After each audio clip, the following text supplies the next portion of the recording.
Buenas, este es mi video explicativo sobre el motor DC y transformador de bobinas y esto es por Sebastián Rosales. Primero, el motor DC que se eligió fue el motor de imán permanente y el transformador se eligió de transformador de impedancia. Vamos a pasar a hablar un poco sobre las partes del motor de imán permanente. Este cuenta con un estator, un rotor, un conmutador, cuenta con poleas, escobillas, eje y carcasa. Ahora vamos a explicar un poco cada parte del motor. El estátor es una parte fija del motor de imán permanente. Este contiene imanes permanentes que generan un campo electromagnético. Estos imanes pueden llegar a ser de diferentes materiales como ferrita o neodimio o adínico. Esto depende de las características del motor. Ahora vamos a hablar del rotor. Esta es una parte giratoria del motor y contiene bobinas de armadura. Este en sí funciona que cuando la corriente fluye a través de estas bobinas interactúa con el campo electromagnético, lo que este es generado por los imanes permanentes. Estos producen un par para que el motor empiece a girar. Ahora vamos a hablar del conmutador. Este es un dispositivo mecánico que está conectado al rotor que se encarga de invertir la dirección de la corriente en las bobinas a medida que el rotor gira. Esta inversión logra asegurar que el par del motor siempre se genere en la misma dirección, permitiendo que el rotor continúe girando. Ahora vamos a hablar de las escobillas. Las escobillas en sí son los contactos eléctricos móviles que están en contacto con el conmutador. En sí la función de este es la de suministrar la corriente a las bobinas del rotor a través del conmutador. Con el tiempo estas pueden llegar a gastarse debido a la fricción y pues necesitan ser reemplazadas. Ahora vamos a hablar de eje. Este es un componente que transmite un movimiento rotatorio del rotor hacia el exterior del motor. Este está conectado al rotor y es el que realmente mueve la carga que está siendo accionada por el motor. Vamos a hablar ahora de la carcasa.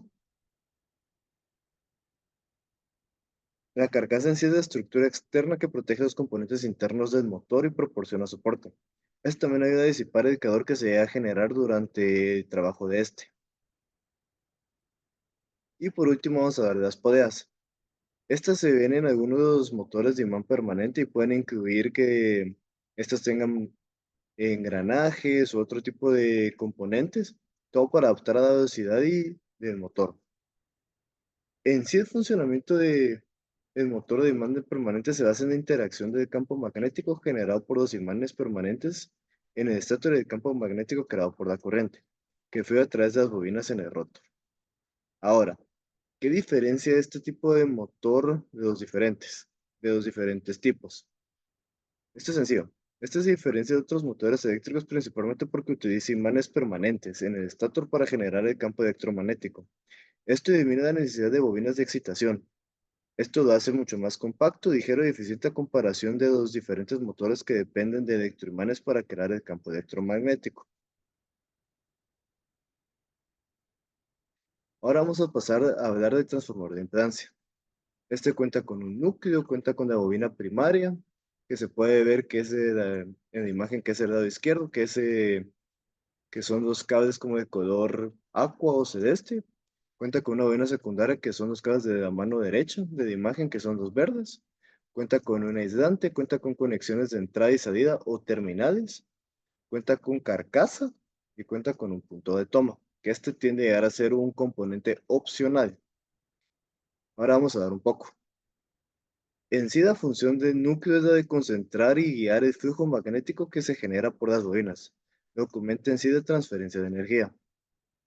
Ahora, si hablamos de la bobina primaria, esta bobina recibe de energía desde la fuente y crea un cambio magnético que induce a una corriente en la bobina secundaria. Es como se une la función de la bobina secundaria, ya que esta toma la corriente inducida en esta bobina y la transfiere a todo el circuito de salida. Esto da una radiación de vueltas entre la bobina primaria y secundaria que determina la adaptación de la impedancia. Ahora el aislante. El aislante en sí, como su nombre lo dice, aísla las bobinas entre sí y no para evitar un cortocircuito y mejorar la seguridad eléctrica. Ahora si damos las conexiones de entrada y salida o terminales, estas pueden llegar a tener diferentes configuraciones dependiendo de cómo se llega a configurar el circuito. Estas en sí van a depender si se desea realizar un cambio de impedancia de entrada, salida o en ambos. Ahora en la carcasa, así como su nombre suena y como se explicó en el motor DC, este en sí, su único propósito es de proteger a dos componentes internos del transformador por diferentes daños. Esos tienden a ser físicos, por humedad o por polvo. También se puede llegar a usar en aplicaciones de alta frecuencia que también ayuda a reducir la interferencia magnética. Y ahora vamos a pasar con el último punto, que es el punto de toma, que en sí es como un componente opcional que se tiende a usar, pero su función es que muchos de los transformadores de impedancia tienen puntos de toma que se van devanando para que no permitan realizar un ajuste de impedancia en diferentes niveles. Entonces, este punto de toma es el que se encarga de ajustar eso. Este es útil para aplicaciones que requieren una adaptación precisa. Pero en sí, el transformador de impedancia tiene como función la de cambiar la relación de impedancia entre el circuito de entrada y el circuito de salida. Esto usualmente se va a ver reflejado en la relación de vueltas entre las bobinas primarias y secundarias, que va a determinar cómo se adapta la impedancia entre los dos circuitos. Ahora, ¿qué diferencia el transformador de impedancia de otros transformadores? Esto es que su función se especializa en adaptar las impedancias para dos circuitos. Esto optimiza la transferencia de energía o señal entre ellos. A diferencia de otros transformadores convencionales, este en sí se enfoca en cambiar los niveles de tensión o corriente.